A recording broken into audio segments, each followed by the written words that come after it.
তব কথামৃতং তপ্ত জীবনং কবিভিড়িতং কলমশাপহং শ্রবণমঙ্গলম শ্রীমদাততং ভুবি গৃহন্তি যে হরিদা জনা।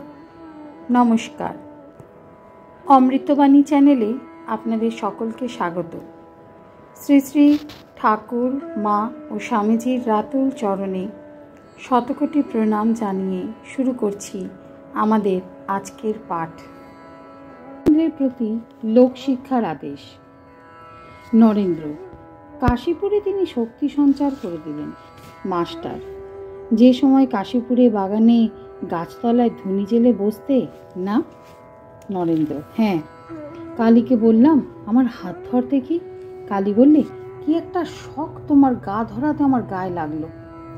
এ কথা আমাদের মধ্যে কারু কেউ বলবেন না, প্রমিস করুন। মাস্টার, তোমার উপর শক্তি সঞ্চার করলেন, বিশেষ উদ্দেশ্য আছে। তোমার দ্বারা অনেক কাজ হবে। একদিন একখানা কাগজে লিখে বলেছিলেন নরেন শিক্ষে দেবে। নরেন্দ্র, আমি কিন্তু বলেছিলাম আমি ওসব পারবো না। তিনি বললেন তোর হাড় করবে। শরতের ভার আমার উপর দিয়েছেন।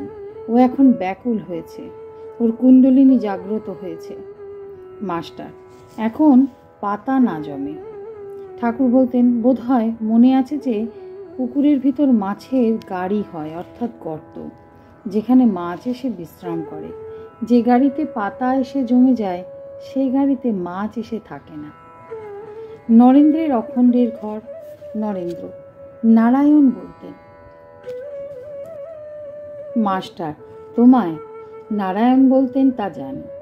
নরেন্দ্র, তার ব্যামোর সময় শোচাবার জল এগিয়ে দিতেন না।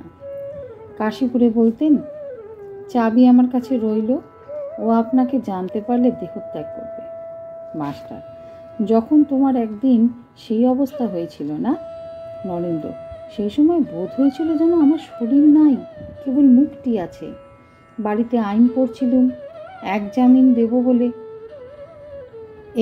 দেব বলে তখন হঠাৎ মনে হলো কি করছি। মাস্টার, যখন ঠাকুর কাশীপুরে আছেন? নরেন্দ্র, হ্যাঁ। পাগলের মতো বাড়ি থেকে বেরিয়ে এলাম।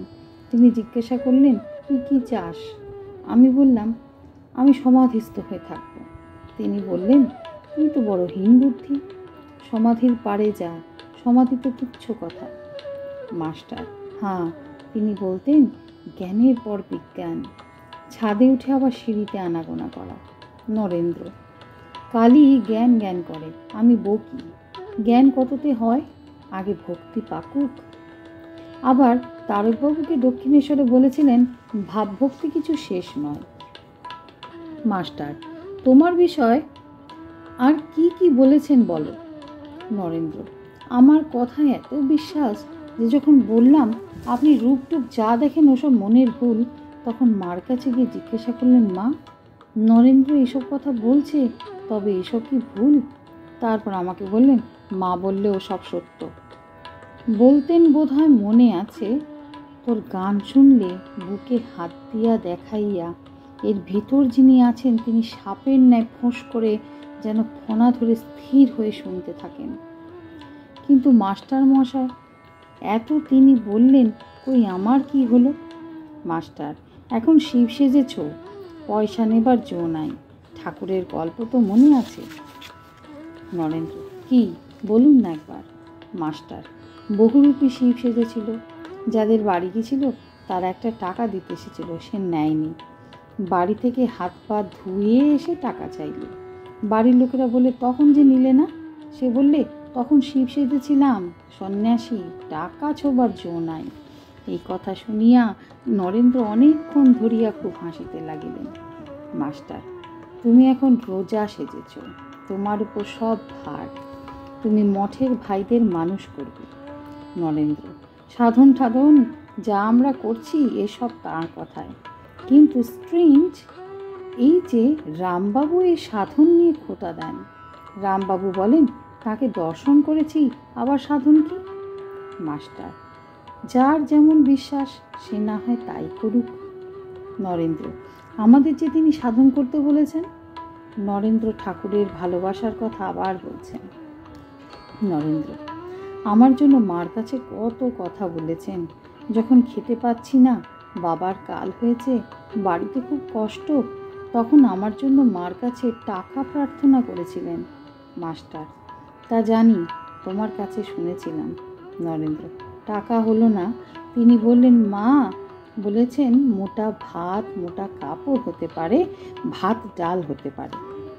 এত আমাকে ভালোবাসা, কিন্তু যখন কোনো অপবিত্র ভাব এসেছে অমনি টের পেয়েছেন। অন্নদার সঙ্গে যখন বেড়াতাম, অসৎ লোকের সঙ্গে কখনো কখনো গিয়ে পড়েছিলাম।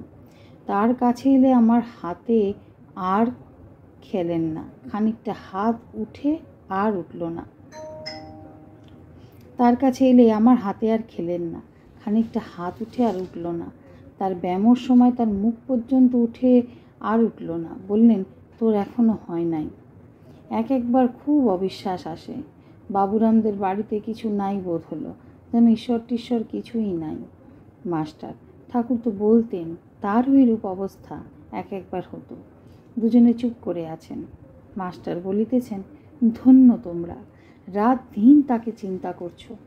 নরেন্দ্র বলিলেন, কই, তাকে দেখতে পাচ্ছি না বলে শরীর ত্যাগ করতে ইচ্ছা হচ্ছে কই। রাত্রি হইয়াছে।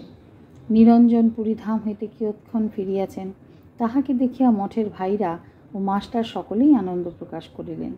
তিনি পুরীযাত্রার বিবরণ বলিতে লাগিলেন। নিরঞ্জনের বয়স এখন 25-26 হইবে। সন্ধ্যারতির পর কেহ কেহ ধ্যান করিতেছেন। নিরঞ্জন ফিরিয়াছেন বলিয়া অনেকে বড় ঘরে, দানাদের ঘরে আসিয়া বসিলেন ও সদালাপ করিতে লাগিলেন। রাত 9টার পর শশী ঠাকুরের ভোগ দিলেন ও তাহাকে শয়ন করাইলেন। মঠের ভাইরা নিরঞ্জনকে লইয়া রাত্রের আহার করিতে বসিলেন। খাদ্যের মধ্যে রুটি, একটা তরকারি ও একটু গুড়, আর ঠাকুরের যৎকিঞ্চি সুজির পায়সাদির প্রসাদ। আজকের পাঠ এ পর্যন্তই। নমস্কার। কথামৃতের সুধাধারার সাথে শ্রী শ্রী ঠাকুর, মা ও স্বামীজির অনুধ্যানের জন্য চ্যানেলটি সাবস্ক্রাইব করুন।